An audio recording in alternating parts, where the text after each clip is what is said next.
Today we ready for translation. 오늘 통역이 준비되어 있습니다. 옆에서 알려주시면 감사하겠습니다. 오늘 우리 같이 한번 인사하실까요? 오늘은 좀 풀자로 끝나는 말로 인사를 좀 같이 했습니다. 옆에 분들하고 우리 앞뒤 분들하고 같이 인사합니다. You are so beautiful. 그렇게 한번 인사하시죠. You are so beautiful.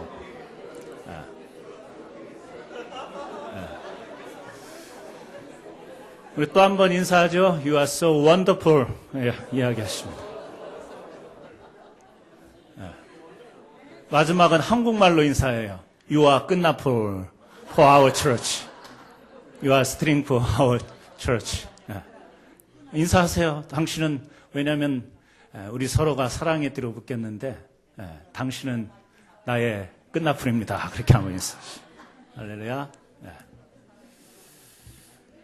할렐루야. 오늘 또 하나님께서 우리에게 귀한 은혜 주실 줄로 믿습니다. 날씨가 무척 춥습니다. 눈도 참 많이 왔습니다.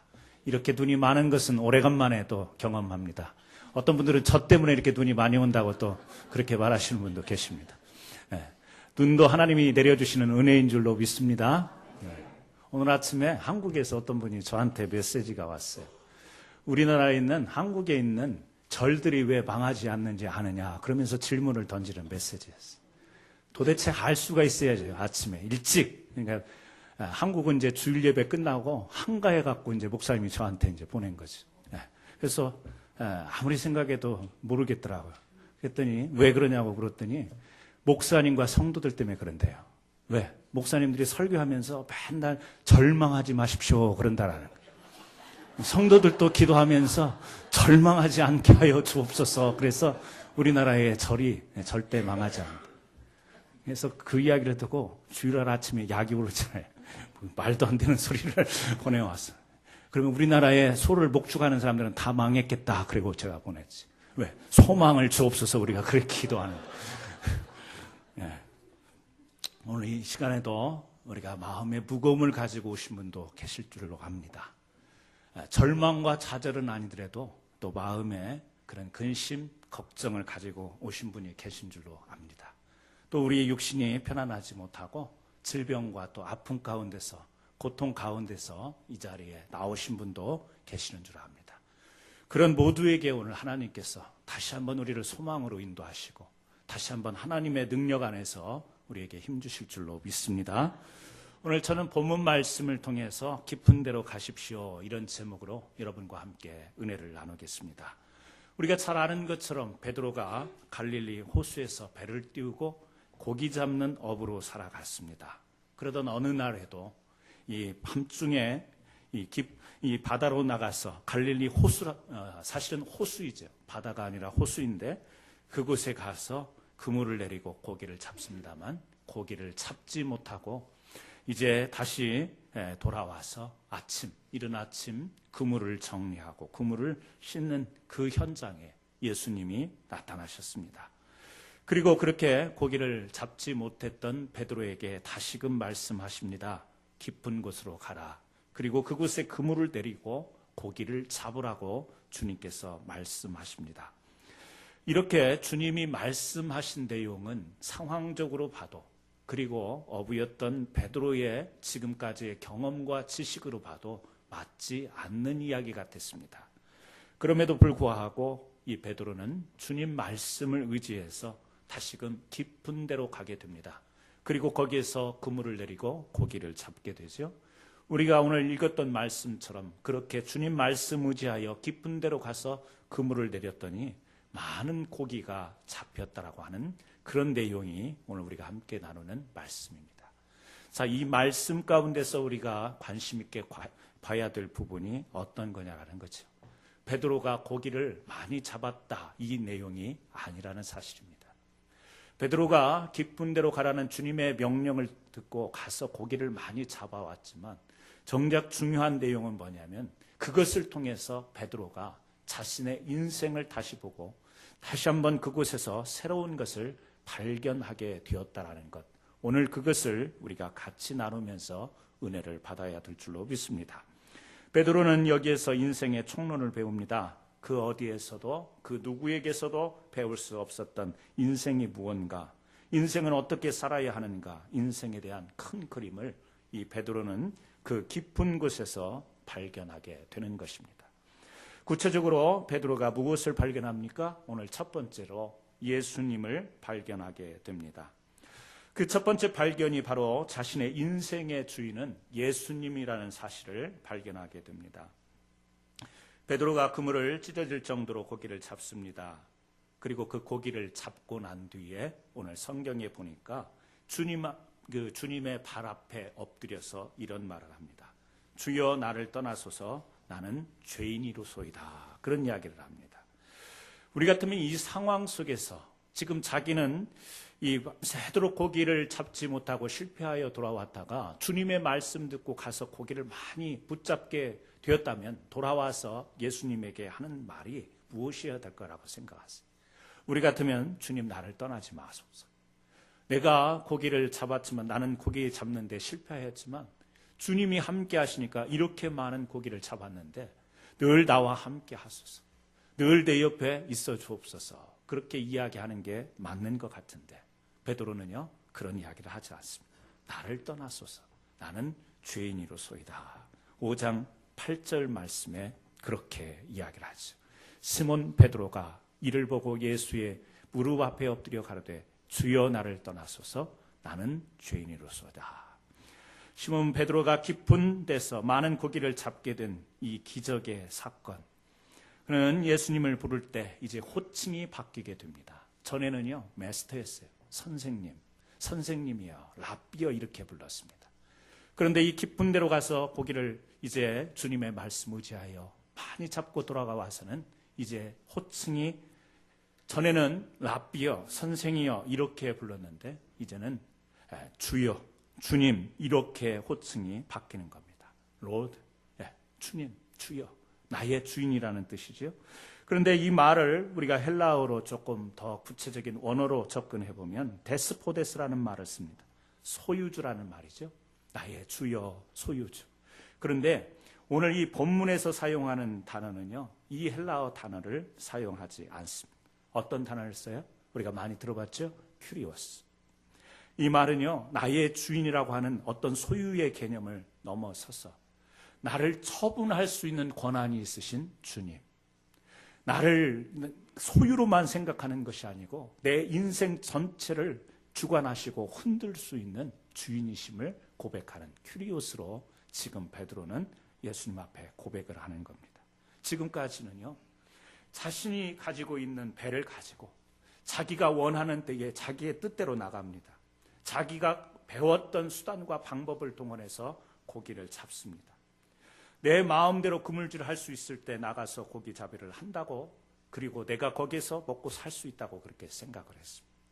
그런데 그 깊은 곳에 이르고 난 뒤에 한 번 실패의 밤을 지나서 이제 주님의 말씀을 듣고 나간 뒤에 전혀 상황과 지식과 또 이 모든 상황으로 볼 때 맞지 않는 주님의 명령 같았는데 거기에서 전혀 자기의 기대와는 다른 경험을 하고 난 뒤에 이제 베드로가 와서 하는 것이 자기의 인생을 보면서 자기의 능력의 한계를 보면서 고백하는 말이 뭐예요? 나의 주여. 뭐죠? 내 마음대로 할 수 없는데 주님은 마음대로 이 호수를 주관하시는군요. 내 마음대로 고기를 잡을 수 없는데 주님은 말씀하시니까 그대로 순종했더니 그렇게 고기를 잡을 수 있군요. 고기도 다스리시고 이 호수를 처분할 수 있고 주장하시는 주님, 나의 주님 큐리오스라고 그렇게 고백하는 겁니다. 오늘 우리가 인생에 승리하려면 인생의 주인이 누구인지를 우리는 잘 알아야 됩니다. 우리가 주님을 나의 전부라고 그렇게 고백할 때가 있습니다. 그렇게 찬송할 때가 있습니다. 그런데 머리로 하는 것 말고, 입으로 하는 것 말고 내 삶의 현장 가운데서 정말 나의 주인임을 발견하는 것. 오늘 베드로가 자기의 삶의 현장, 먹고 사는 현장, 자기가 지금까지 살아왔던 그 현장에서 만나는 주님, 오늘 이 주님을 우리가 만나야 될 줄로 믿습니다.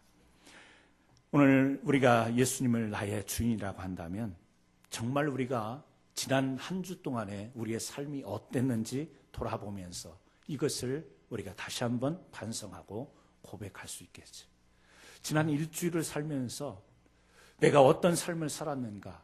역시 나도 베드로처럼 내 뜻대로, 내가 원하는 때에, 내가 하고 싶은 방법대로, 내가 가지고 있는 기술과 지식을 동원해서 그렇게 살았지. 물론 당연한 겁니다. 그러나 우리의 의식 속에, 우리의 믿음 속에 과연 주님을 주인 삼는, 주님께서 이 일을 도와주셔야 되고, 내가 안고 일어서는 것도 주님이 함께 해주셔야 되고, 내가 살아가는 모든 것이 나의 주인 되신 주님이 함께 해주셔야만 가능하다라는 믿음의 고백 속에서 지난 일주일을 우리가 살았는가 돌아볼 필요가 있다라는 겁니다. 기분이 나를 이끌죠? 우리의 감정이 나를 이끕니다. 내 욕심이 행동을 이끌고 우리의 윤리와 도덕까지도 모든 것을, 내 인생을 그렇게, 그런 것들이, 나의 것들이 끌고 가지 않냐라는 겁니다. 여러분, 오늘 우리가 이렇게 예배를 드려도 예배의 주인이 주님이신 것 같지만 오늘 또 여전히 내 생각에 머물러 있고 내 관념에 머물러 있다면, 예배 자리에 있다 할지라도 우리가 주님을 나의 주인 삼고 예배 드리는 것이 될 수 없다라는 거예요. 저는 저와 여러분 모두가 정말 주님이 우리의 주인이심을 고백할 수 있기를 주의 이름으로 축원합니다. 여러분, 사람이 죽었을 때 우리가 어떤 이야기를 하죠? 숨을 거두었다, 숨을 거두셨다, 그런 이야기를 합니다. 사람이 이제 죽었을 때 우리가 그런 표현을 하지 않습니까? 여러 가지 많은 표현도 있지만 숨을 거두셨다라는 이야기를 합니다. 그렇습니다. 사람이 숨을 거두면 죽습니다. 그 숨이 바로 생명입니다. 그 숨과 생명은 어디 있냐라는 거예요.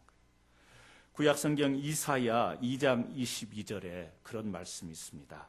너희는 인생을 의지하지 말라. 그의 호흡은 코에 있나니 새말 가치가 어디 있느냐. 우리의 호흡이 어디 있다고 이야기해요? 이 코끝에 있다라는 겁니다. 들숨과 날숨이 있는데 우리가 이 코끝에 우리의 호흡이 있다라는 거예요. 코를 막고 들여 마시지 못하면 우리는 죽는 겁니다. 내쉬지 못하면 죽는 겁니다. 들여 마시지 못하면 죽는 거예요. 근데 그 죽음, 그 사망이 멀리 있는 것이 아니라 우리의 코끝에 있다. 성경은 그렇게 이야기를 하고 있습니다. 인생을 의지하지 말라. 이유가 무엇입니까? 숨이 코에 붙어있는, 너무 가까이에 있는 것, 내가 오래 살고 영원히 살 것 같은 그런 마음을 가지고 살아가지만 너무 가까이 있다라는 거예요. 우리가 엄마 뱃속에 있는, 복중에 있는 아이를 사람이라 그렇게 부르지는 않습니다. 뭐라고 부르죠? 태아라고 부릅니다. 왜? 탯줄을 통해서 호흡을 하기 때문에 그때까지는요, 호흡이 자신의 힘으로 호흡을 하는 것이 아니고 엄마의 탯줄을 통해서 호흡하기 때문에 그때는 사람이라 그러지 않고 태아라 이렇게 이야기합니다. 그러나 이제 엄마 뱃속에서 나와서 탯줄을 끊고 그냥 붕 뚫리면서 호흡하게 될 때 이제 그때 우리가 어린아이지만 사람이다 그렇게 부르는 것입니다. 호흡에 의해서 사람의 생명이 가고 존재하고 호흡에 의해서 우리의 생명이 지켜지는 것입니다. 시편 104편 29절에도 그런 말씀을 합니다. 주께서 낯을 숨기신 즉 그들이 떨고 주께서 그들의 호흡을 거두신 즉 그들은 죽어 먼지로 돌아가니라. 여러분, 호흡, 성경은 분명하게 이야기하고 있습니다. 우리의 호흡, 생명이 코끝에 있다. 그런데 그 숨을 거두는 자도, 호흡을 주시는 자도 누구예요? 여호와 하나님이십니다. 우리의 생명을 붙들고 계신, 다시 말하면 우리는 우리가 주인이라고, 내 인생은 나의 것, 그런 노래도 있습니다만 우리가 그렇게 이야기하지만 호흡을 거두어 가시면 우리는 이 세상에서 떠나야 되는 그런 존재, 우리의 생명의 주권을 가질 뿐 아니라 우리의 모든 삶을 인도하시고 이끌어 가시는 주인 되신 그 하나님, 여러분, 이 하나님을 나의 주인 삼으시기를 주의 이름으로 축원합니다. 베드로는요, 깊은 데로 가서 그것을 깨닫는 것. 그래서 주님을 만나고 내가 경험, 지식, 기술, 상황 이것을 가지고 고기 잡아야 하지만 이것만으로 되는 것이 아니구나 깨달으면서 이제 예수님을 자기의 주인 삼습니다. 깊은 곳에 가서 깨닫게 됩니다. 그래서 이제는요, 자기 안에 뭐가 있어요? 예수 그리스도가 있는 것. 그래서 우리가 잘 아는 것처럼 사도행전 3장에 가서 앉은뱅이가 있는 곳에서 막 구걸하는 앉은뱅이에게 딱 다가가서 이야기하죠. 은과 금은 내게 없거니와 내가 가지고 있는 소유는 물질 그런 것은 없지만 내게 있는 것 내 주인 되신 예수 그리스도의 이름으로 명하노니 일어나 걸으라 이야기를 하지. 왜요? 주인을 찾았을 때 그의 그동안 가졌던 지식이 자기 안에 있는 게 아니에요. 어떻게 저 사람을 안순뱅이를 이렇게 세울 수 있을까? 여러 가지 복잡한 생각이 있는 게 아니에요. 이 안에 자기의 기술, 경험 모든 것들을요 다 내려놓습니다. 그리고 오직 그 안에 계신 예수 그리스도 그 이름으로 나가서 안순뱅이를 일으켜 세우는 거예요. 예수님을 주인으로 삼은 자의 변화된 모습을 우리는 사도행전에서 보게 됩니다. 오늘 5장 11절에도 그런 말을 하지 않습니까? 저희가 배들을 육지에 대고 모든 것을 버려두고 예수를 쫓으니라. 버려두었어요. 전에는요 그것이 먹고 사는 길이었어요. 배가 있어야 먹고 살지, 그물이 있어야 고기를 잡지. 그리고 이 깊은 데가 아니라 바다 얕은 데, 호수 낮은 데 가야 고기가 몰리지. 고기 잡는 경험적 기술이 있었습니다. 그것이 자기에게 주인이었어요. 그것이 삶의 주인이었어요. 그거 놓치면 안 된다고 생각하는 거, 그거 놓치면 망한다고 생각하는 거. 놓지 못했는데 이제 베드로 그리고 그와 함께 했던 사람들은요 배들을 육지에 대고 모든 것을 버려두고 예수를 쫓으니라. 여러분, 우리가 붙들고 있는 것이 너무너무 많습니다. 그거 하나라도 놓치면 불안해서 살 길이 없어요. 있던 것이 사라질 때 우리는 얼마나 불안한지 모릅니다. 붙들려고. 왜? 그것이 내 주인이 되는 것. 그 물질이 내 주인이 되고 건강이 내 주인이 되고 내 삶에 많은 내가 붙들고 있는 것들이 사실은 내가 주인 삼고 사는 것들이기 때문에. 그런데 진정한 예수 그리스도를 주인 삼으니까 모든 것을 버려두고 예수를 쫓으니라. 이렇게 할 수 있는 줄 믿습니다. 오늘 앞에서도 찬송했죠. 네. 주님을 내가 주인 삼은 모든 것 내려놓고 주님을 주인 삼을 때 배도 내려놓을 수 있습니다. 그물도 내려놓을 수 있어요. 고기 잡는 거기에 열정과 또 그것이 내 삶의 성공이라고 하는 것도 다 내려놓고 주님 앞에 나아갈 수 있게. 여러분, 오늘 이 주님을 발견한 베드로 인생이 달라졌습니다. 저와 여러분, 오늘 또 우리가 이 말씀을 보면서 여러분은 무엇을 지금 주인 삼고 살아가시냐라는 것. 오늘 또 여러분에게 그물이 있잖아요. 오늘 또 여러분 고기 잡는 도구가 있지 않습니까? 배가 있지 않습니까? 또 여러분들의 지금까지 이 살아오면서 성공하기 위해서 습득했던 많은 지식과 경험을 여러분들이 다 가지고 계시잖아요. 오늘 이것을 주님 앞에 내려놓을 수 있어요? 포기하라는 이야기가 아니에요. 그냥 없애버리라는 이야기가 아니라 그것으로도 안 되더라는 거예요. 그것으로도 한계가 있더라는 거예요. 왜? 그건 우리의 영원한 주인이 아니기 때문에. 그래서 오늘 정말 그것이 없다 할지라도 오늘 주님의 말씀 붙들고 깊은 데로 나갈, 우리가 주님의 말씀 붙들고 주님의 그 명령을, 주인의 명령을 받고 나갈 때 거기에 진정한 인생을 우리가 발견할 수 있습니다. 저와 여러분이 믿고 나가는 거룩한 성도 되기를 주의 이름으로 축원합니다. 두 번째요, 자신을 발견합니다. 앞에서도 말씀을 봤습니다만 고기를 잔뜩 잡고서 주님 앞에 하는 말이 나는 죄인이로소이다, 그런 이야기를 합니다. 본문에서 말하는 죄인이라는 말은 지식적으로 열등함과 실패한 자입니다. 이런 헬라어의 뜻을 가지고 있습니다.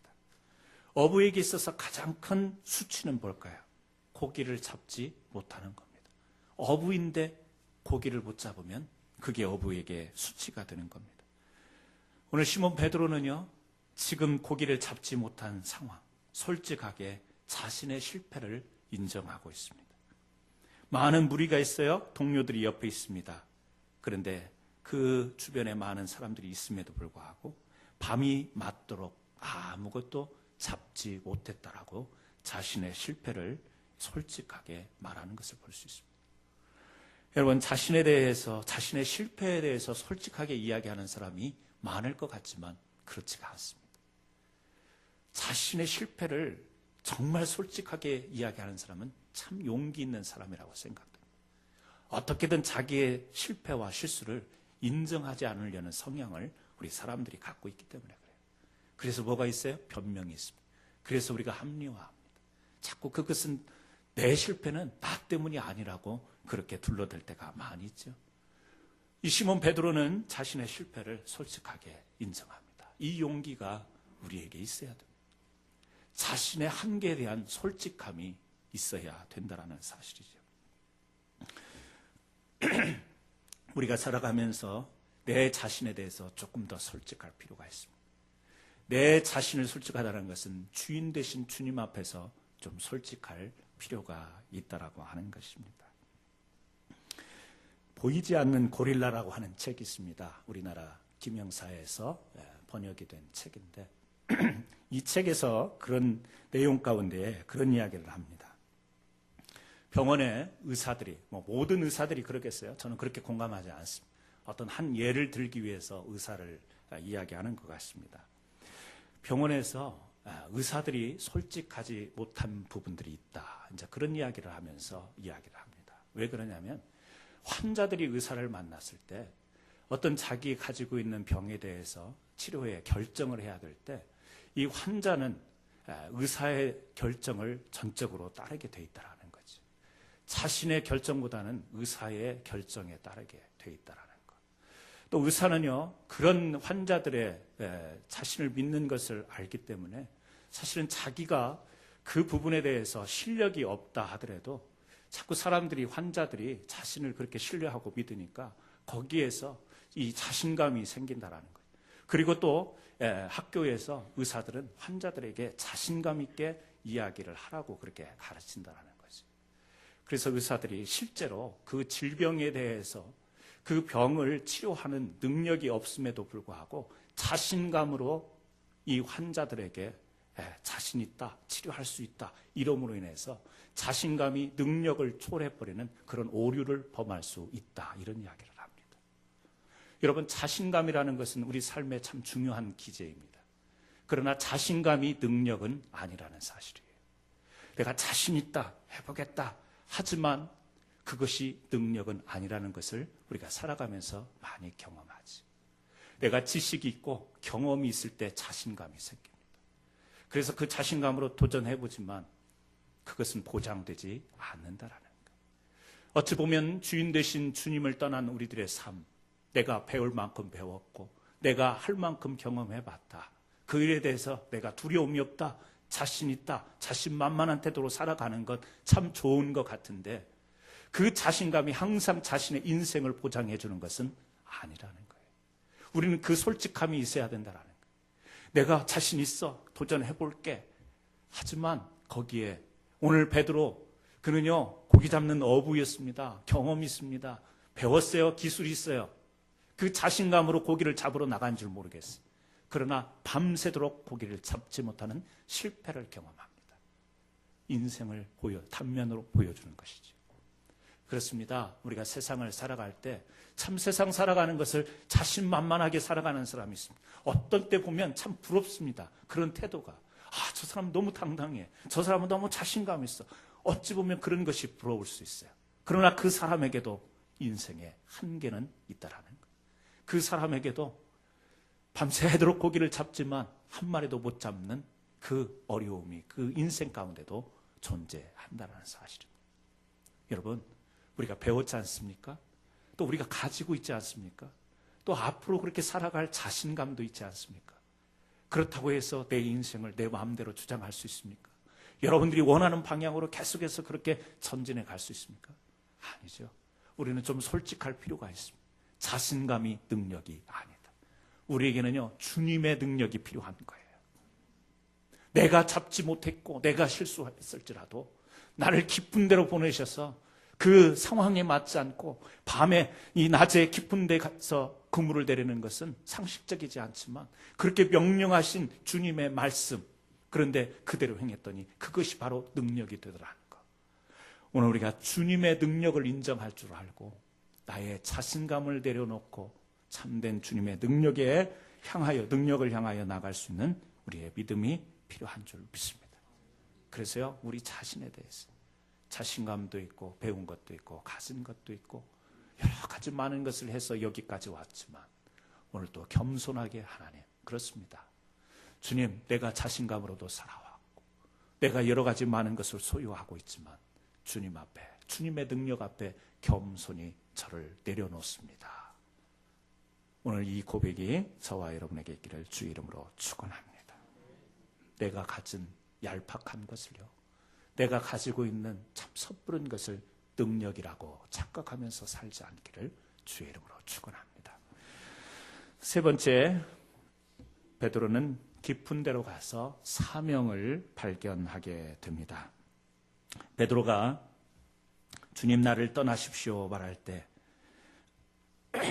누가복음 5장 10절 말씀, 거기에서요 5장 10절 말씀을 보세요. 제가 읽습니다. 세베대의 아들로서 시몬의 동업자인 야고보와 요한도 놀랐습니다. 예수께서 시몬에게 일러 가라사대 무서워 말라, 이제 후로는 네가 사람을 취하리라 하시니. 나를 떠나소서 그러는데 주님께서 베드로에게 와가지고 이야기를 합니다. 뭐라고 이야기하죠? 네가 사람을 취하리라. 취한다라는 말은요, 사로잡는다, 전적으로 사로잡는다, 전쟁에서 포로를 잡는다라는 그런 의미와 같은 용어입니다. 사람을 취한다. 그래서 우리가 흔히 베드로를 사람 낚는 어부되게 하셨다, 그런 이야기를 합니다. 주님이 말씀하신 거예요. 이것이 바로 사명인 것입니다. 베드로는요, 나를 떠나소서 이렇게 이야기했어요. 그런데 주님은 뭐라고 하냐면 네가 앞으로는 고기 잡는 어부가 아니라 사람을 취하리라, 이렇게 말씀하신 것, 이것이 바로 베드로에게 사명으로 주어진 것이라는 겁니다. 사명이라는 것은 내가 좋아서, 내가 만들어서, 내가 외치는 게 아니라는 사실이에요. 우리가 신앙생활 하면서 이것이 내가 받은 사명이다, 많은 말을 합니다. 또 우리가 그렇게 선포하기도 합니다. 이것이 우리 교회의 사명입니다. 우리 믿는 자들의 사명입니다. 많은 말을 합니다. 물론 그것이 성경에 나와 있는 말씀을 들어서 우리가 말씀을 붙들고 교회의 사명, 내 자신의 사명을 이야기하기도 하지만 어떤 때는요, 내가 좋아하고 내가 만드는 비전, 그것을 사명이라고 생각하면서 하나님께서 내게 말씀하신 것이 아닌 것을 내가 좋아서 내 생각 속에서 만들어낸 것을 사명으로 선포하고 그런 믿음 생활을 하는 사람들이 있습니다.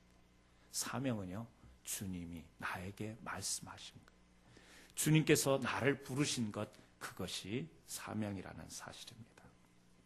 주인이 어디 가면서 나무로 좀 땔감을 만들어 놔라 그랬는데요, 나무를 패면서 땔감을 만들다가 그 나무로 새 집을 짓고 싶은 겁니다.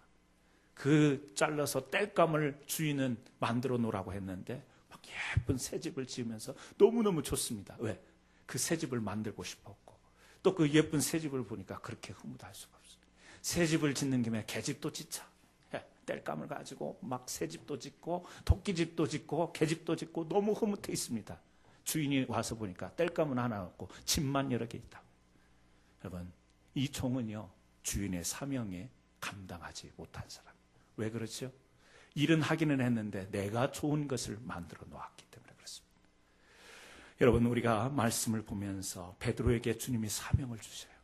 주님이 나를 떠나십시오. 사람 앞에 나서는 것, 고기만 잡고 평생을 살았는데 내가 어떻게 사람들에게 나가서 사람을 주님 앞으로 인도하는, 사람을 취하겠습니까? 불편한 거예요. 어려운 거예요. 어색한 거예요. 그런데 사명으로 주셔요. 내가 하기 싫어도 사명은요, 감당해야 되는 것입니다. 내가 하기 좋은 것이 사명일 때도 있습니다. 그러나 사명은 나로부터 나오는 것이 아니라 하나님의 말씀과 하나님이 주시는 것일 때 우리가 진정한 우리의 사명이 될 수 있다는 거예요. 그래서 사명은요, 결단을 요구합니다. 결단을 요구해요. 자, 그때에 우리가 오늘 또 보는 말씀입니다만 베드로에게 사람을 취하라고 했을 때 베드로가 11절 반복되는 말씀입니다만 모든 것을 버려두고 예수님을 쫓아가게 됩니다. 사명 앞에는요, 결단이 필요해요. 어떻게? 그렇게 하겠습니다. 내가 하기 싫고 내가 어렵고 어떻게 사람 앞에 나가서 나는 내성적이고 말도 못하고 표현도 못하고 그냥 두렵고 떨리는데 내가 어떻게 사람 앞에 나서겠습니까? 평생을 이 일만 하고 살았는데 아니다. 가라. 명령할 때요, 모든 것 내려놓고 주님을 따라가는 것, 이것이 사명을 받은 자의 태도요, 결단하는 모습이라는 사실입니다. 그래서 하나님이 때로는 우리에게요, 이상하게끔 말씀으로 감동을 주십니다. 이 마음속에 자꾸 그것을 하라는 사인을 주십니다. 직접 베드로처럼 예수님이 나타나셔서 말씀하시지 않더라도 우리가 기도하며 찬양하며 말씀 들으며 말씀 읽으며 주님께서 자꾸 내 마음속에서 이것은 네가 해야 될 일 같다라는 사명을 주실 때, 여러분, 우리가 그 사명 앞에 결단하시는 저와 여러분 되기를 주의 이름으로 축원합니다. 어색한 것도 내려놓고, 사람 앞에 어떻게, 내가 이 일을 어떻게, 걱정과 염려도 내려놓고, 이런 상황 속에서 상황도 내려놓고, 주위의 모든 것들 다 내려놓고 주님 말씀 의지하여 사명으로 결단하며 나갈 수 있는 저와 여러분 되기를 주의 이름으로 축원합니다. 말씀을 정리합니다. 오늘 우리도 나의 주님 되신, 우리의 주인 되신 예수 그리스도를 깊은 데서 만나야 될 줄로 믿습니다. 주님의 부르심은 깊은 데로의 부르심입니다. 우리 인생 가운데에 풍성함이 없는 근본적인 이유가 무엇인가? 말씀에 의지하여 깊은 곳에 그물을 내려본 일이 없기 때문에 그렇습니다. 어떤 사람은 기도가 너무 얕습니다. 어떤 사람은 말씀의 지식 자체가 너무 얕습니다. 믿음이 너무 얕고 뿌리가 깊지 못합니다. 생각이 얕습니다. 정말 깊이 주님을 생각해보고 기도가 깊어지며 말씀이 깊어지며 영적 체험이 깊어지며 예배가 깊어지는 이 그물을 내리는 이와 같은 깊은 데로 나가는 믿음의 결단이 우리에게 좀 필요할 것 같습니다. 샘을 만들 때 1m, 2m만 파고서 물 나오기를 기다리는 사람이 있다면 그 사람은 정상적인 사고를 가진 사람이 아닐 겁니다. 파고 들어서 나올 때까지 깊이 파는 자가 우물 파서 거기에서 물을 얻게 되는 자입니다. 하나님을 경험하는 일, 얕은 데서 경험할 수가 없습니다. 우리는 깊은, 영적인 깊이 있는 깊은 곳으로. 그래서 여러분, 지금도 여러분들이 깊은 데 나가서 주님을 주인 삼고 계시고 지금도 이 사명을 따라 살아가시겠지만 오늘 다시 한번 이 예배를 통해서 이전보다 더 깊은 데로 나가서 정말 말로만, 입술로만, 겉으로 드러나는 모습만 주님이 나의 주인이오가 아니라 내 삶의 어떤 부분에 있어서도 주님을 주인 삼으실 수 있는 고백이 저와 여러분에게 있기를 주의 이름으로 축원합니다. 주님이 나의 주인이라고 하면서 여전히 내가 놓쳐서는 안 되는 수많은 나의 것들, 기분, 감정, 성격, 이 모든 것까지 여러분들이 주님 앞에 내려놓으실 수 있겠냐라는 거예요. 오늘 우리 같이 앞에서 찬양했습니다. 내가 주인 삼은 모든 것, 주 앞에 모든 것 다 내려놓고. 여러분, 오늘 이 찬송 부를 때 그냥 부르지 마시고요. 우리 주보에 악보 있지요? 주보에 악보 있습니다. 내가 주인 삼은 모든 것 내려놓고 내 주 되신 주 앞에 나가 내가 사랑했던 것 모든 것 내려놓고 주님만 사랑해. 여러분, 모든 것 내려놓으실 수 있겠어요? 지금까지 사랑하는 것 주님 앞에 내려놓을 수 있습니다. 주님이 나의 주님이라고 여러분들이 고백하실 수 있겠습니까? 기도하는 마음으로 우리 이 찬송 한번 부르시겠습니다. 그리고 한번 짧은 시간 주님 그렇습니다.